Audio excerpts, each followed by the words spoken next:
Kami dari kelompok 7, di sini kami akan membahas mengenai walkie-talkie. Mungkin sebelum pembahasan, alangkah baiknya kita perkenalan lebih dahulu. Saya, Dian Kartiko Nugroho dengan NIM 2410314006. Saya Afifah Nuraini dengan NIM 2410314002. Saya Najwa Priyanti dengan NIM 2410314016. Saya Najwa Samara dengan NIM 2410314025. Oke, setelah perkenalan diri mungkin kita langsung ke bagaimana cara pengaplikasian walkie-talkie di kehidupan sehari-hari. Yuk kita tonton.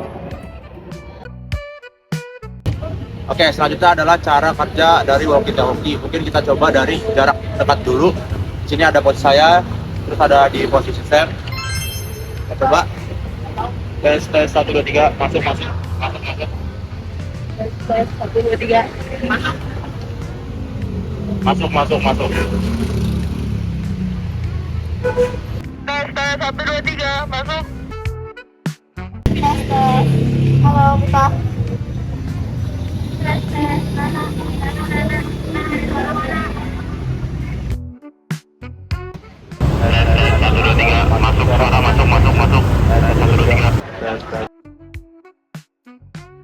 Apakah walkie-talkie itu? Walkie-talkie adalah perangkat komunikasi portable dua arah yang bekerja dengan prinsip radio.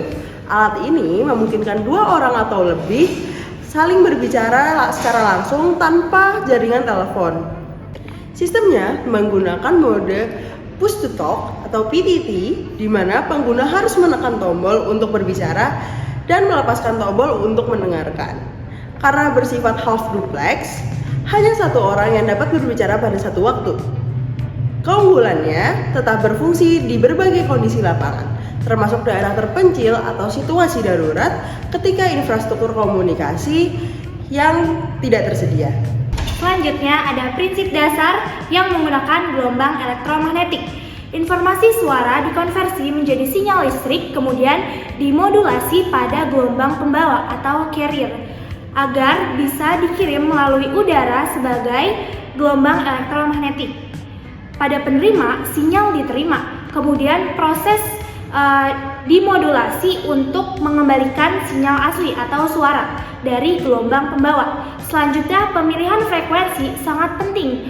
Frekuensi yang lebih tinggi biasanya mendukung bandwidth lebih besar tapi jangkauan lebih pendek atau lebih mudah terhalang. Selanjutnya, faktor interferensi atau gangguan redaman dan kondisi medan, misalnya penghalang seperti bangunan atau pepohonan, mengaruhi kualitas sinyal. Oke, selanjutnya ada keterbatasan dan tantangan dari si walkie-talkie ini sendiri. Yang pertama ada kesalahan manusia yang dimana dia saat menekan tombol si walkie-talkie-nya itu terlalu cepat ataupun terlambat yang dapat mempengaruhi si kualitas komunikasinya. Yaitu yang kedua ada variabilitas lingkungan yang dimana angin, kelembapan, perubahan cuaca juga dapat mempengaruhi hasil dari si suara walkie-talkie-nya.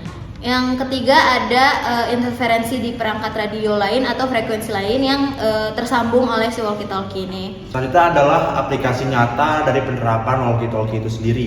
Yang pertama, pada saat kita bicara tentang tim SAR, itu ada namanya komunikasi cepat, di mana tim SAR itu butuh komunikasi yang lebih cepat daripada komunikasi yang lain agar terjalinnya koordinasi yang baik. Terus juga pada saat pekerjaan lapangan, itu walkie-talkie bisa menjadi instruksi biar berjalan proyek itu berjalan dengan lancar. Dan yang terakhir itu ada koordinasi tim penyelamat pada saat bencana alam agar berjalannya penyelamatan tersebut lebih safety, seperti itu. Jadi kita lanjut ke terakhir, yaitu kesimpulan dari walkie-talkie yang sudah kita bahas. Yang pertama, ada jarak maksimal di mana walkie-talkie masih efektif dengan kualitas suara yang bagus. Yang kedua, faktor penghalang dan juga interferensi sangat mempengaruhi kinerja dari komunikasi. Yang ketiga, untuk aplikasi nyata disarankan menggunakan perangkat dengan daya yang lebih tinggi, antena eksternal jika memungkinkan, dan memilih kanal atau frekuensi yang lebih baik.